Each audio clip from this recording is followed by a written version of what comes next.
नमस्कार मेरे प्यारे साथियों, एक बार फिर से स्वागत है आप सभी लोगों का यूपी जीके की क्लास में।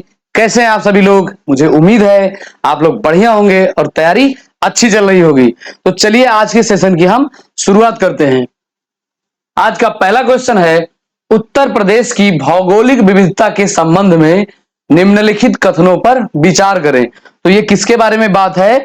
भौगोलिक विविधता के बारे में कि ये जियोग्राफिकली कैसे है ये उत्तर प्रदेश। तो पहली बात क्या है, राज्य के दक्षिण में शिवालिक तलहटी पहाड़ियां और तराई क्षेत्र हैं। दूसरी बात है, गंगा के मैदान में अत्यधिक उपजाऊ काली रेगुर मिट्टी है और इस क्षेत्र में पानी की उपलब्धता सीमित है। तो ये भौगोलिक विविधता के बारे में दोनों बातें जो कही गई हैं, तो ये जो है दोनों बातें सही हैं। तो ये डी वाला ऑप्शन सही हो जाएगा, ए और बी दोनों सही हैं। अगला क्वेश्चन है, उत्तर प्रदेश में rain water harvesting theme park की स्थापना निम्नलिखित में से किस स्थान पर की जा रही है? तो ये किसके बारे में बात चल रही है? ये rain water harvesting theme park. तो रेन वाटर यानी कि वर्षा के पानी को, बरसात के पानी को इसे जो है सृजित करने के लिए, इसे हार्वेस्टिंग करने के लिए, इसका संरक्षण करने के लिए पार्क कौन सा कहां पर बनाया गया है? तो ये जो है कानपुर में बनाया गया है।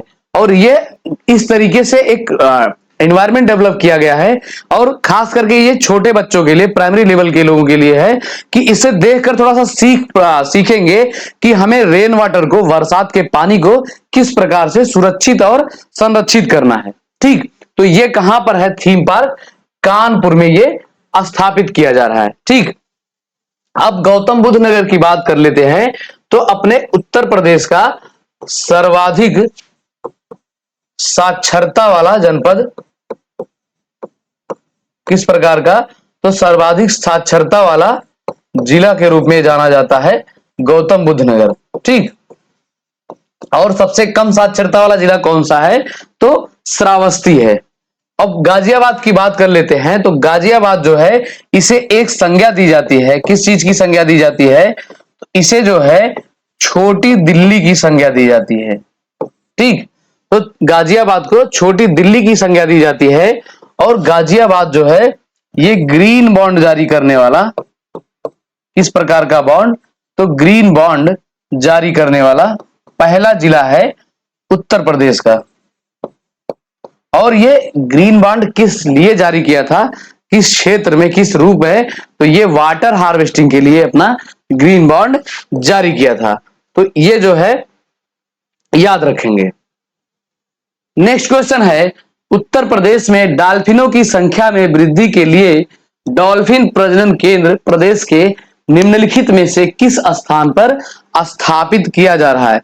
तो डॉल्फिनों की संख्या में वृद्धि करने के लिए डॉल्फिन प्रजनन केंद्र कहां पर स्थापित किया जा रहा है? तो ये जो है मेरठ में स्थापित किया जा रहा है। किसके लिए? तो ये डॉल्फिनों के लिए। और जो है डॉल्फिन से संबंधित एक डे मनाया जाता है, कौन सा? तो ये 5 अक्टूबर मनाया जाता है।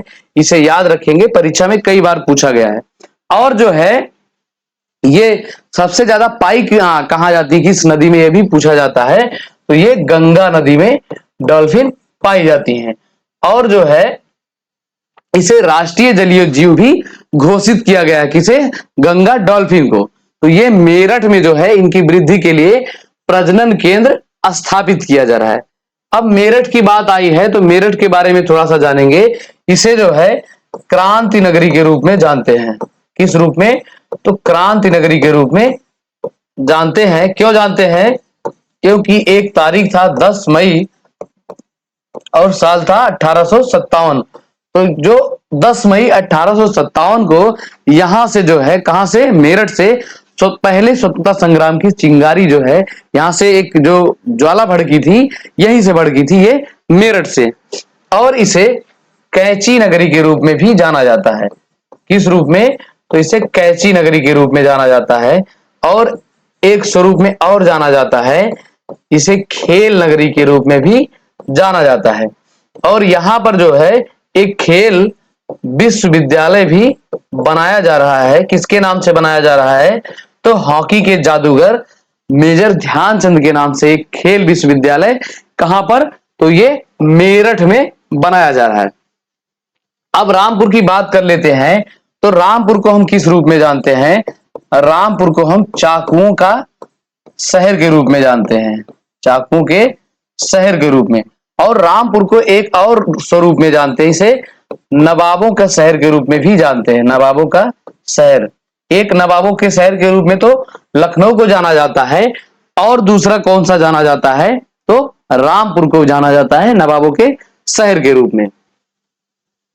नेक्स्ट क्वेश्चन है, निम्नलिखित में से उत्तर प्रदेश के किस स्थान पर आम के लिए प्रशिक्षण एवं प्रयोग केंद्र की स्थापना की गई है? तो ये आम के लिए प्रशिक्षण और प्रयोग केंद्र की स्थापना कहां पर की गई है, किस स्थान पर? तो ये जो है राजधानी लखनऊ में किया गया है। अब राजधानी लखनऊ की बात आई है और आम की बात आई है, तो राजधानी लखनऊ जो है ये आम निर्यात जोन के रूप में जाना जाता है। किस रूप में? तो ये आम निर्यात जोन के रूप में जाना जाता है।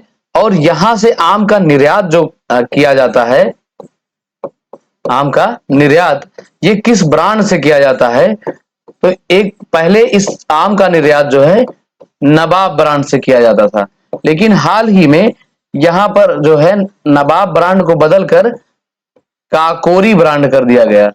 क्यों कर दिया गया? क्योंकि ये काकोरी जो स्थान है, काकोरी एक ट्रेन एक्शन हुआ था, एक घटना हुई थी, तो ये लखनऊ में काकोरी स्थित है। तो अभी उसका नाम काकोरी ट्रेन कांड से बदलकर काकोरी ट्रेन एक्शन कर दिया गया। तो उसी परिप्रेक्ष्य में इसे जो है नवाब ब्रांड को बदलकर काकोरी ब्रांड कर दिया गया, ताकि इसके बारे में लोग सुनेंगे तो थोड़ा सा जानने का प्रयास करेंगे हमारे अतीत में क्या हुआ था, घटनाएं क्या कैसे हुई थी। ठीक, अब जो है और आम निर्यात के रूप में ये लखनऊ और सहारनपुर दोनों जाने जाते हैं, तो याद रखेंगे। तो यहां से जो है लखनऊ से आम की कुछ प्रजातियां हैं, कौन सी है? तो यहां से दशहरी, और सहारनपुर से कौन सी प्रजाति है? तो एक प्रजाति है सफेदा। तो ये कहां से ज्यादा प्रसिद्ध है? सहारनपुर से। और जो है ये रही आम की बात। ठीक, कहां से? लखनऊ और सहारनपुर आम निर्यात जोन के रूप में जाने जाते हैं। अब हम थोड़ी सी सहारनपुर की बात कर लेते हैं। तो यहां पर एक स्कूल है, कौन सा स्कूल है? तो school of paper technology, paper technology, ये कहां पर है? तो ये सहारनपुर में है। और यहीं पर एक मंदिर है, कौन सी मंदिर है? तो शाकंभरी देवी मंदिर।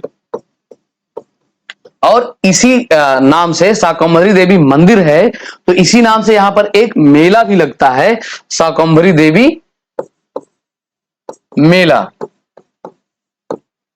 और जो है सहारनपुर जो है संतरे उत्पादन के लिए जाना जाता है। किसके लिए? संतरे या संतरा उत्पादन के लिए जाना जाता है। और अगर संतरा ना देकर आपसे नींबू वर्गीय फल पूछ लेता है, किस प्रकार से? नींबू वर्गीय फल के रूप में कौन सा जिला जाना जाता है? तो याद रखेंगे ये सहारनपुर को जाना जाता है। और यहां पर एक किला है, महत्वपूर्ण किला है, कौन सा किला है? लखनौती किला,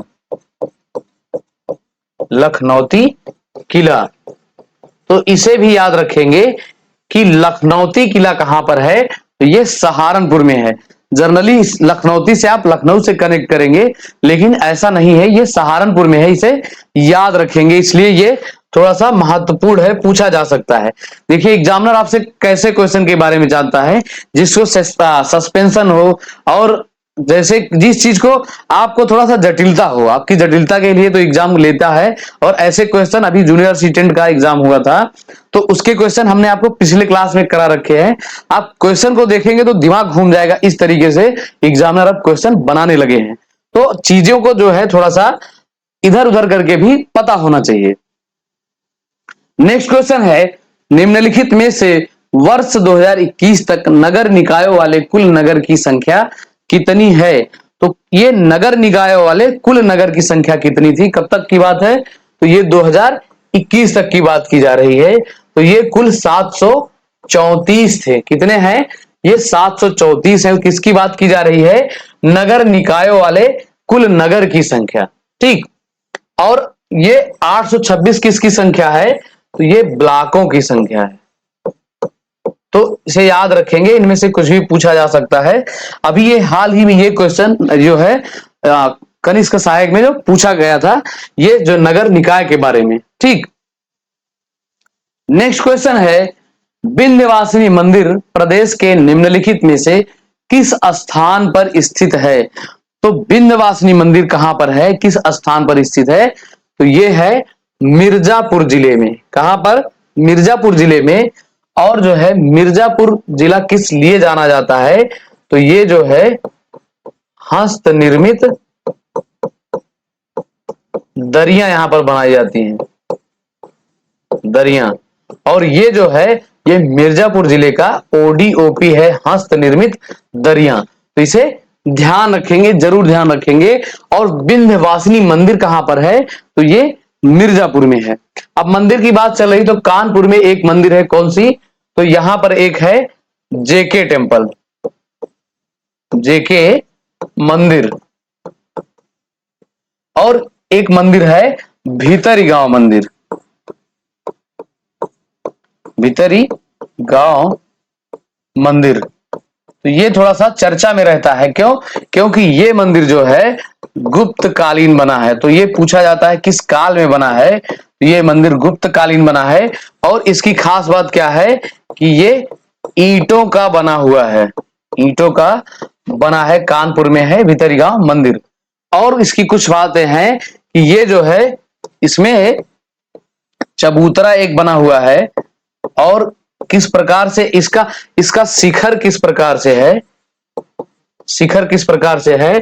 तो इसका शिखर है पिरामिडाकार। किस प्रकार का है? तो पिरामिड के आकार का इस भीतर गांव मंदिर का, जो कि ईंटों का बना है, गुप्तकालीन शासन की है।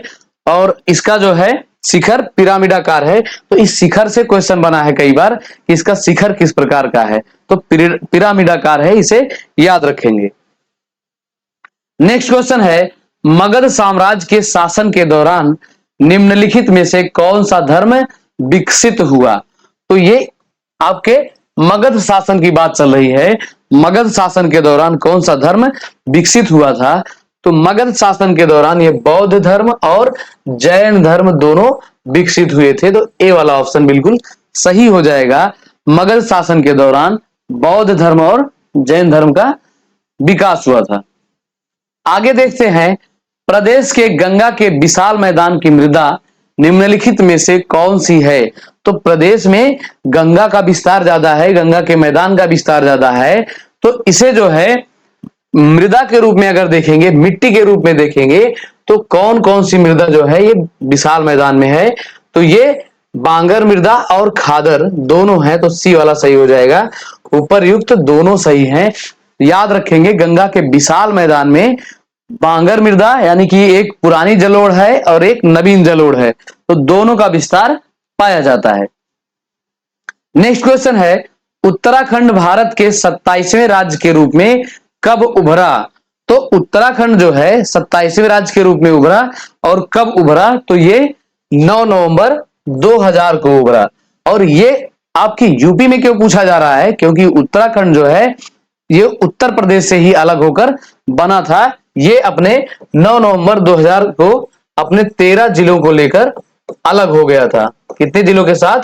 तो 13 जिलों के साथ ये अलग हो गया था और भारत के 27वें जिले के रूप में जाना जाता।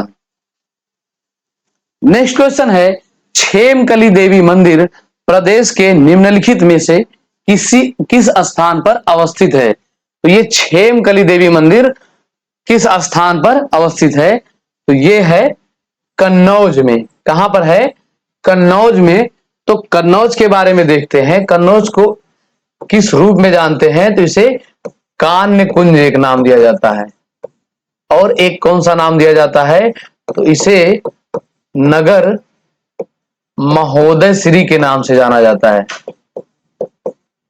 और एक नाम से जाना जाता है इसे इत्र नगरी के रूप में भी जाना जाता है। तो याद रखेंगे, ये कन्नौज को कान्य कुंज, नगर महोदय श्री और इत्र नगरी, ये उपनाम जो हैं ये पूछे जाते हैं। ठीक, तो छेमकली देवी मंदिर कहां पर? कन्नौज में है। ठीक, और जो है बलरामपुर में एक मंदिर है, कौन सी? तो देवी पाटन मंदिर, देवी पाटन मंदिर, इसके बारे में भी पूछा जाता है। इसे भी याद रखेंगे कि बलरामपुर में एक देवी पाटन मंदिर है। अब हरदोई की बात कर लेते हैं। तो हरदोई का प्राचीन नाम है हरिद्रोही, यानी कि हरि के द्रोही। और यहां पर एक पक्षी विहार है, कौन सा है? तो ये सांडी पक्षी विहार।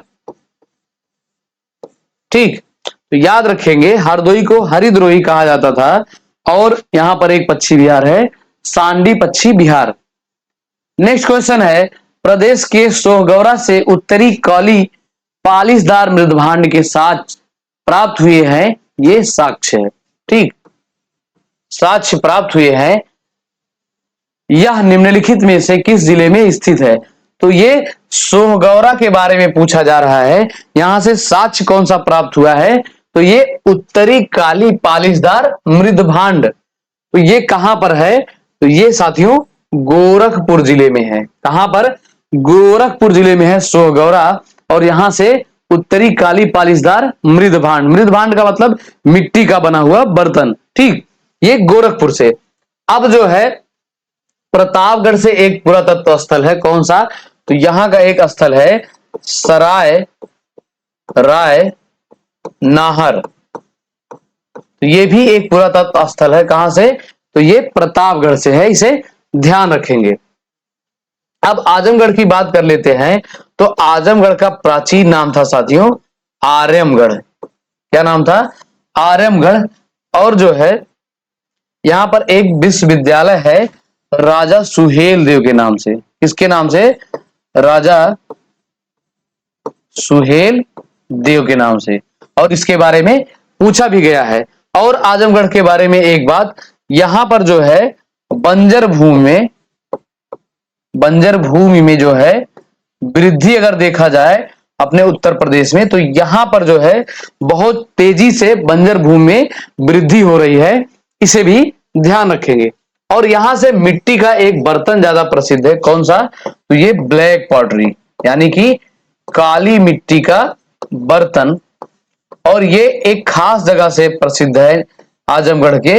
जगह कौन सा है? तो ये है निजामाबाद।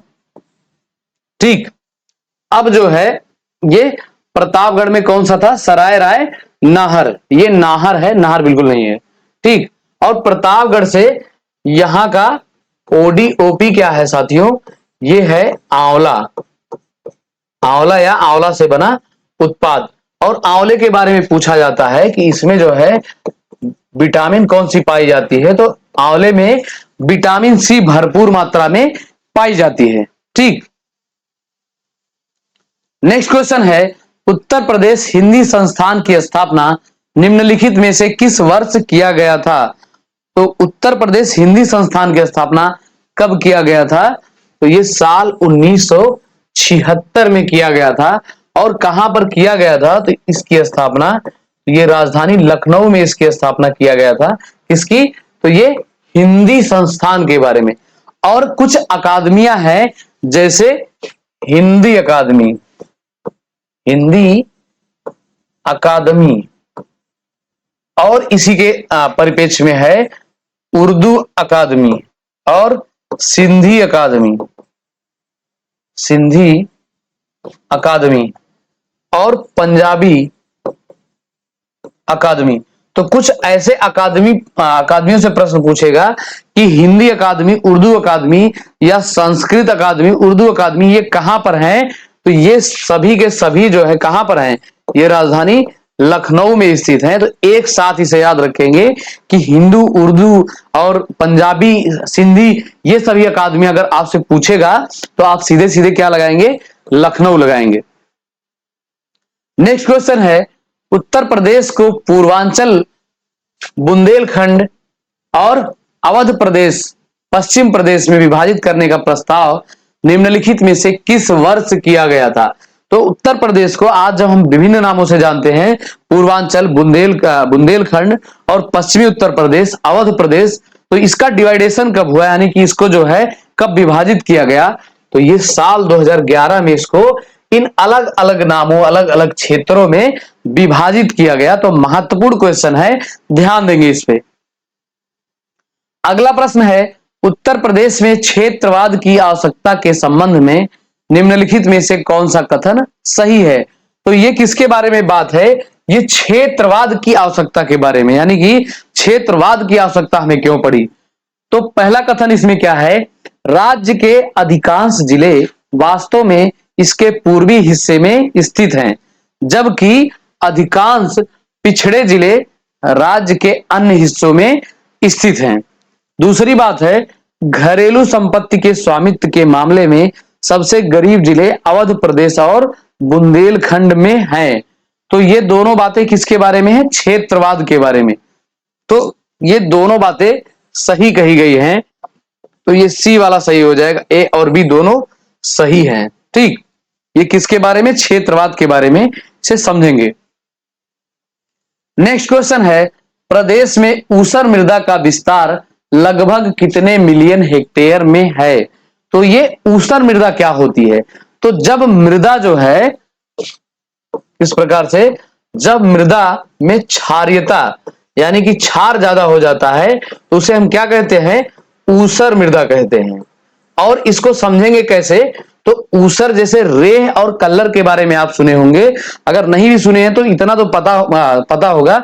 जब ये कभी आप खेतों पे गए होंगे या कहीं पे, जब एकदम क्षारीय हो जाती, एकदम ऐसे लग, क्षारीय किस प्रकार से देख के आपको बताएं कि उस क्षारीय मृदा में, रेह वाली मृदा में पहले कपड़े साफ हो जाते थे, यानी कि पहले धोबी उसी में कपड़े साफ करते थे, रात में भिगोते थे और सुबह धै पाटा करके साफ कर देते थे। तो ये ऊसर मृदा क्षारीय हो जाती है। तब जब मृदा क्षारीय हो जाती है तो उसे हम ऊसर मृदा के रूप में समझते हैं। तो इसका विस्तार लगभग कितने मिलियन हेक्टेयर पे है, जो कि अच्छा नहीं है। ये अपनी फर्टिलिटी की दृष्टि से, यानी कि फसल उत्पादन की दृष्टि से बहुत ही नुकसानदायक है। तो ये लगभग 1.2 मिलियन हेक्टेयर की बात चल रही है यहाँ पे। किसकी बात, मात्रा किसका क्या है? मिलियन हेक्टेयर में 1.2 मिलियन मृदा का विस्तार है लगभग। नेक्स्ट क्वेश्चन है, जोधाबाई महल प्रदेश में किस स्थान पर स्थित है? तो जोधाबाई महल कहां पर है? तो यह है साथियों फतेहपुर सीकरी में। ठीक, और फतेहपुर सीकरी कहां पर है? तो यह है आगरा में। ठीक, तो जोधाबाई महल कहां पर है? यह फतेहपुर सीकरी में है और यह आगरा में है। नेक्स्ट क्वेश्चन है, 1803 में मराठों को पराजित कर अलीगढ़ एवं आगरा पर अधिकार किसने किया था? तो ये साल 1803 की बात चल रही है। मराठों को पराजित करके अलीगढ़ एवं आगरा पर अधिकार किसने किया था? तो ये था लेक था, ये झील था। कौन था? लॉर्ड लेक था। ये अंग्रेजों को अपने नाम के आगे देख रहे हैं, लॉर्ड लगवाते थे। ठीक, तो इनका नाम है लॉर्ड लेक और ये मराठों को पराजित करके अलीगढ़ और आगरा पर जो है अधिकार किया था। और कब की बात है? तो साल 1803 की बात है। तो दोनों बातें महत्वपूर्ण है, नाम पूछा जा सकता है या तो साल पूछा जा सकता है। नेक्स्ट क्वेश्चन है, महारानी लक्ष्मीबाई के विरुद्ध आक्रमण का नेतृत्व करने वाला अंग्रेज कौन था? तो लक्ष्मीबाई के विरुद्ध जो है आक्रमण करने वाला अंग्रेज कौन था? तो ये था जनरल ह्यूरोज था। ठीक, महारानी लक्ष्मीबाई के विरुद्ध जो अंग्रेजों का नेतृत्व किया था ये ह्यूरोज ने किया था। अगला क्वेश्चन है, मुस्लिमों की स्थिति सुधारने के लिए अलीगढ़ आंदोलन का संचालन निम्नलिखित में से किसने किया था? तो ये मुस्लिमों की स्थिति को सुधारने का एक प्रयास किया गया था इनके द्वारा। और कहां पर? तो ये आंदोलन इनके द्वारा किया गया था, अलीगढ़ आंदोलन। तो ये थे सर सैयद अहमद खां। ये कौन थे? सर सैयद अहमद खां। इनके द्वारा जो है मुस्लिमों की स्थिति को सुधारने के लिए एक प्रयास किया गया था और इन्हीं के द्वारा जो है एक कॉलेज बनाया गया था। कौन सा? तो ये बनाया गया था मुस्लिम एंग्लो ओरिएंटल कॉलेज। तो ये किसके द्वारा बनाया गया था? तो ये सर सैयद अहमद खां के द्वारा बनाया गया था। और यही मुस्लिम एंग्लो ओरिएंटल कॉलेज जो है आगे चलकर अलीगढ़ मुस्लिम विश्वविद्यालय बना। और ये अपने संदर्भ में कब आया? यानी कि अलीगढ़ मुस्लिम एंग्लो ओरिएंटल कॉलेज जो है ये मुस्लिम अलीगढ़ मुस्लिम विश्वविद्यालय के नाम से कब जाना जाने लगा? ये साल 1920 में। तो इसका साल पूछा जाता है कि अलीगढ़ मुस्लिम विश्वविद्यालय कब बना, किस साल में जो है ये संदर्भ में आया अपने? तो साल 1920 में, इसे याद रखेंगे। नेक्स्ट क्वेश्चन है, उत्तर प्रदेश में वन प्रशिक्षण संस्थान निम्नलिखित में से किस स्थान पर स्थित है? तो ये वन प्रशिक्षण संस्थान से आप क्या समझते हैं? यहां से क्या समझेंगे? वन प्रशिक्षण संस्थान, तो वनों में वन कर्मियों के लिए वैकेंसी भी निकाली जाती है और वन कर्मी रखे जाते हैं वनों की सुरक्षा करने के लिए, सुरक्षा संरक्षा को व्यवस्थित करने के लिए, डायवर्सिटी को सही तरीके से सुचारू रूप से चलने के लिए कुछ लोग हायर किए जाते हैं, रखे जाते हैं। तो उन्हीं को जो है प्रशिक्षण दिया जाता है। कहां पर? तो ये कानपुर में प्रशिक्षण देने के लिए एक संस्थान है, वन प्रशिक्षण संस्थान। तो याद रखेंगे। और यहां पर दो संस्थान और हैं, एक है दलहन शोध संस्थान यानी कि IIPR और दूसरा है नेशनल शुगर केन इंस्टीट्यूट। ये कहां की बात है? तो ये कानपुर। और कानपुर को जो है क्या कहा जाता है? इसे उत्तर भारत का मानचेस्टर कहा जाता है। मानचेस्टर, ये कानपुर को कहा जाता है। और इसे एक रूप में और जाना जाता है, इसे जो है राजमार्गों का चौराहा कहा जाता है। इसे, तो ये कानपुर की बात चल रही है। ठीक, अब झांसी की बात कर लेते हैं। तो यहां पर भी दो संस्थान है। कौन सा? एक है चारा अनुसंधान संस्थान यानी कि चारा और चारागाह अनुसंधान संस्थान, और दूसरा है कृषि के लिए कृषि वानिकी अनुसंधान संस्थान। तो दो अनुसंधान संस्थान झांसी में है। कौन कौन से? चारा अनुसंधान संस्थान और कृषि के लिए कृषि वानिकी अनुसंधान संस्थान। अब नोएडा की बात कर लेते हैं। तो नोएडा में वैदिक थीम पर आधारित, किस पर आधारित? वैदिक थीम पर आधारित एक यहां पर वेद वन पार्क बनाया गया। वेद वन पार्क की स्थापना किया जा रहा है। तो आपसे सीधे सीधे पूछेगा वैदिक थीम पर आधारित, या ऐसे पूछेगा वेद वन पार्क का स्थापना कहां पर किया जा रहा है? तो ये नोएडा जिले में किया जा रहा है, ध्यान रखेंगे। नेक्स्ट क्वेश्चन है, अक्टूबर 1920 में उत्तर प्रदेश का प्रांतीय सम्मेलन डॉक्टर भगवान दास की अध्यक्षता में प्रदेश के किस जनपद में किया गया? तो अक्टूबर 1920 की बात है। ये प्रांतीय सम्मेलन जब प्रांतों में बटा था तब की बात है। प्रांतीय सम्मेलन भगवान दास की अध्यक्षता में कहां पर किया गया? तो ये मुरादाबाद में इनके द्वारा किया गया। और बात कब की है? अक्टूबर 1920 की बात है। ये प्रांतीय सम्मेलन जो है मुरादाबाद में किया गया था। तो इनका नाम भी महत्वपूर्ण है, भगवान दास, याद रखेंगे। ठीक, अब जो है हम कुशीनगर की थोड़ी सी बात कर लेते हैं। तो कुशीनगर में एक विश्वविद्यालय बनाया जा रहा है, किसके लिए? तो ट्रांसजेंडर विश्वविद्यालय बनाया जा रहा है, यानी कि किन्नरों के लिए एक विश्वविद्यालय बनाया जा रहा है। और यहां पर गौतम बुद्ध के नाम से एक कृषि विश्वविद्यालय भी बनाए जाने की बात चल रही है। कहां पर? ये कुशीनगर में। और कुशीनगर का ODOP देख लेते हैं। तो यहां का ODOP क्या है? केला उत्पाद। ठीक, और कुशीनगर जो है अपनी सीमा किसके साथ साझा करता है? तो ये अपनी सीमा बिहार राज्य के साथ साझा करता है। ठीक, और यहां पर जो है एक महोत्सव मनाया गया। कौन सा महोत्सव? तो यहां पर केला महोत्सव मनाया गया। तो इतनी चीजें कुशीनगर से याद रखेंगे। और कुशीनगर जो है महात्मा गौतम बुद्ध का महापरिनिर्वाण स्थली के रूप में जाना जाता है। किसके रूप में? महापरिनिर्वाण स्थली के रूप में। किसके? तो ये महात्मा गौतम बुद्ध के महापरिनिर्वाण स्थली के रूप में इसे जानते हैं। नेक्स्ट क्वेश्चन है, लखनऊ के समीपवर्ती क्षेत्र में वर्ष 1920-22 के मध्य एका आंदोलन का नेतृत्व निम्नलिखित में से किसने किया था? तो ये लखनऊ की समीपवर्ती यानी कि लखनऊ, हरदोई, सीतापुर, ये सभी जो इसके समीपवर्ती जिले हैं, इसमें किसने जो है एका आंदोलन का नेतृत्व किया था? तो एका आंदोलन का लोकेशन भी महत्वपूर्ण है और इसका साल भी महत्वपूर्ण है कि किस साल में हुआ था, और व्यक्ति भी महत्वपूर्ण है कि इसकी अध्यक्षता किसने या नेतृत्व किसने किया था। तो यह मदारी पासी द्वारा इसका नेतृत्व किया गया था। किसका? एका आंदोलन का, याद रखेंगे। नेक्स्ट क्वेश्चन है, निम्नलिखित में से उत्तर प्रदेश के प्रसिद्ध साहित्यकार केदारनाथ सिंह को किस वर्ष ज्ञानपीठ पुरस्कार से सम्मानित किया गया?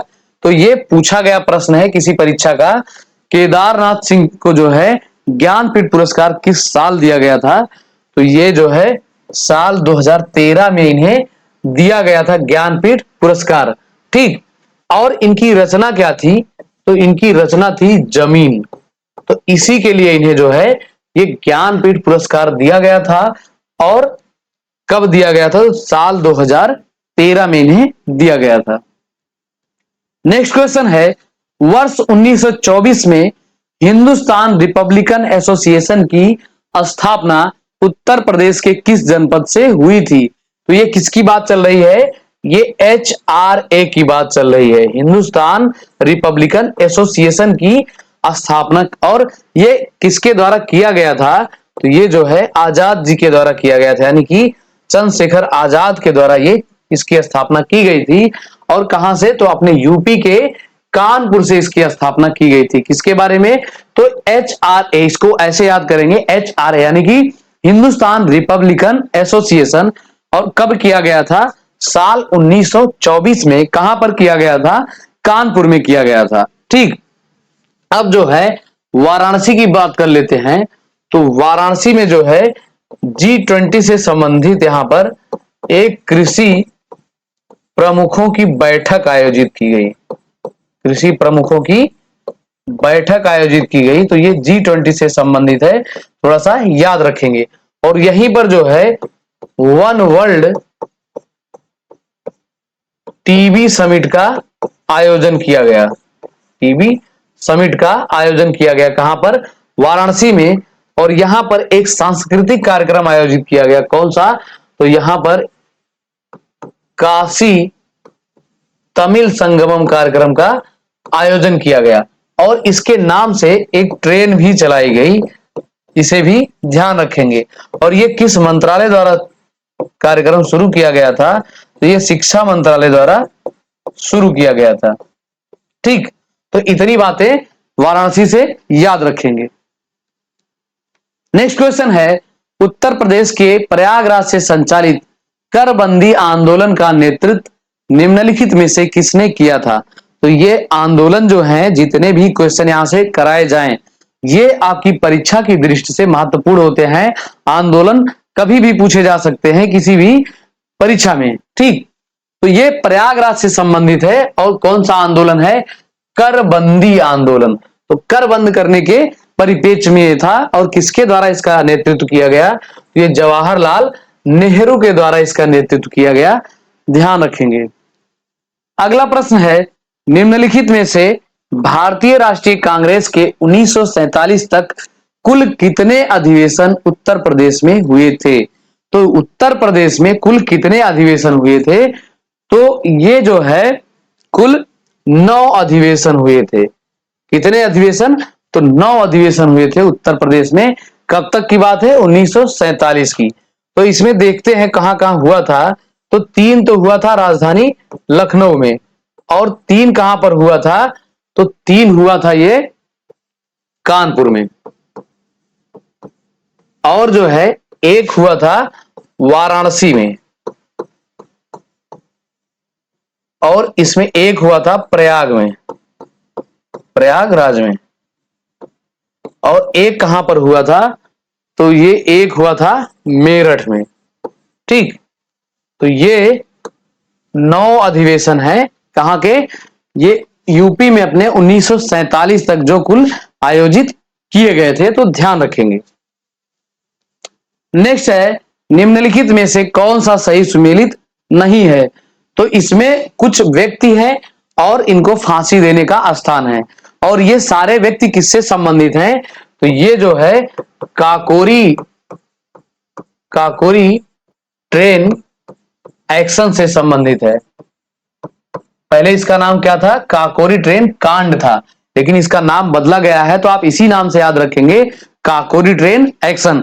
और ये काकोरी किस जगह पर है, तो ये राजधानी लखनऊ में स्थित है काकोरी।